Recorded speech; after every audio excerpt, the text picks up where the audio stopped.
നാലാമത്തെ ടയറിൽ കുരുമുളക്. അപ്പോൾ ഈ പല തട്ടിൽ വരുന്ന വെളിച്ചം മൊത്തം ഈ എല്ലാ ക്രോപ്പും വീതിച്ചിരുന്നു. അപ്പോൾ മാക്സിമം സൺലൈറ്റ് നമ്മൾ ഏതെങ്കിലും ഒരു പ്രോഡക്റ്റ് ആയിട്ട് മാറും.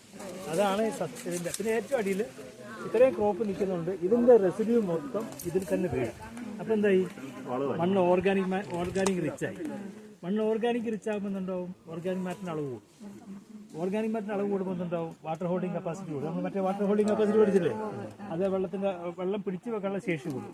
ഗ്രാജുവലി ഇങ്ങനെ കുറേ ആയി വരുമ്പോൾ ഇനി 2 തട്ടുകൾ. അപ്പോൾ വാട്ടർ ഷെഡിൻ്റെ ഒരു 5-6 ഇടപെടൽ എന്ന് പറഞ്ഞാൽ ആക്ടിവിറ്റി ഇതിനകത്ത് യോജിപ്പിച്ചിരിക്കും. ഒന്ന് എല്ലാ വിളകളും, തെങ്ങ്, ജാതി, കാപ്പി, കുരുമുളക്, പിന്നെ അത്യാവശ്യം മറ്റ് കൈമൃഗങ്ങളൊക്കെ ഉണ്ട്, ചേമ്പ്, ചെമ്പൊക്കെ ഉണ്ട്. ഇതെല്ലാം കൂട്ടുമ്പോഴത്തേക്ക് ക്രോപ്പിംഗ് ഇതിൻ്റെയൊക്കെ നമ്മളെടുക്കുന്ന എക്കണോമിക് പാർട്ട് തെങ്ങിനെ സംബന്ധിച്ച നാളികേരം മാത്രം. ബാക്കി ഉണ്ടാകുന്ന പ്രൊഡ്യൂസിന്റെ എല്ലാ ബയോമാസ് ഈ മണ്ണിൽ തന്നെ സൺലൈറ്റ് യൂസ് ചെയ്യും എല്ലാ. അല്ലെങ്കിൽ നമ്മൾ അതർവൈസ് നമ്മൾ ഇത്ര ഇല്ലെങ്കിൽ നമ്മൾ തെങ്ങ് മാത്രമേ ഉണ്ടാവും, ബാക്കി എല്ലാ സൺലൈറ്റും ഈ മണ്ണിൽ കൊല്ലും. മണ്ണ് ചൂടാവുന്നതോടുകൂടി കാർബൺ എമിഷൻ ഉണ്ട്.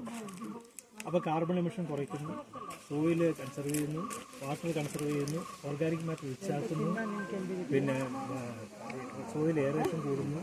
അങ്ങനെയാണ് രാജ്യത്തെ പ്രൊഡക്ടിവിറ്റിയിലേക്ക് ഒരു മണ്ണിനെ നമ്മൾ രൂപപ്പെടുത്തിയിരിക്കുന്നത്. പാലക്കാട് നമ്മൾ നോക്കിയാൽ കാണാൻ തെങ്ങാണ്, തെങ്ങ് മാത്രമേ.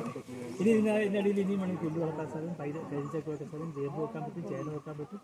അപ്പോൾ ഒരു യൂണിറ്റ് സ്ഥലം പരമാവധി വിളയാക്കുക എന്നുള്ളതാണ് നമ്മൾ ഇവിടുന്ന് പഠിക്കുന്ന ഏറ്റവും പ്രധാനപ്പെട്ട കാര്യമാണ്. അത് വേറൊന്ന്, തെങ്ങിൻ്റെ ഏതെങ്കിലും സമയത്ത് എല്ല് കിട്ടും, കുരുമുളകിനൊരു സമയത്ത് എല്ല് കിട്ടും, ജാതിക്കൊരു സമയത്ത് എല്ല് കിട്ടും, കാപ്പിക്കൊരു സമയത്ത് എല്ല്. അപ്പോൾ കൃഷിക്കാരെ സംബന്ധിച്ചിടത്തോളം എല്ലാ കാലത്തും ഏതെങ്കിലും ഇല്ലുണ്ട്. ഇതിനകത്ത് ഇനി കൊക്ക ചേർക്കാം, ഇനിയും ചേർക്കാൻ പറ്റും, മെഡിസിനൽ പ്ലാന്റ്സ് ചേർക്കാം, ധാരാളം.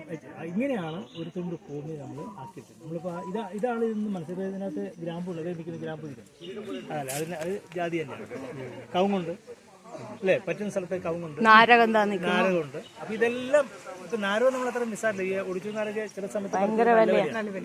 അപ്പൊ ഇങ്ങനെയാണ് നമ്മൾ ഒരു യൂണിറ്റ് സ്ഥലം നമ്മൾ എക്കണോമിക്കലി വയബിൾ ആക്കിക്കൊണ്ട്.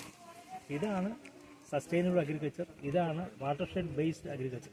ഈ തടം നോക്കൂ, അല്ലാതെ ഇത്രയും വലുപ്പത്തിൽ ഓരോ സമയത്ത് ഇവിടെ മഴ കുറവാണ് കിട്ടുന്നതെന്ന് പറയും. അപ്പോൾ കിട്ടുന്ന മഴവെള്ളം പരമാവധി ഭൂമിയിലേക്ക് ഇറക്കാൻ ആ തടത്തിൽ വീഴുന്ന വെള്ളം പിന്നെ എവിടേക്കും ഒഴുകി പോകില്ല. ആ തടം അങ്ങനെ ഉണ്ടായിരുന്നില്ല, ഈ തട്ടിങ്ങനെ തിരിച്ചിട്ടുണ്ടായിരുന്നില്ലെങ്കിൽ വെള്ളം ഒഴുകിപ്പോയിക്കൊണ്ടേ.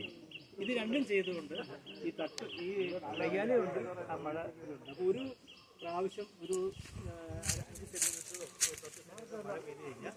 ഏതാണ്ട് 2000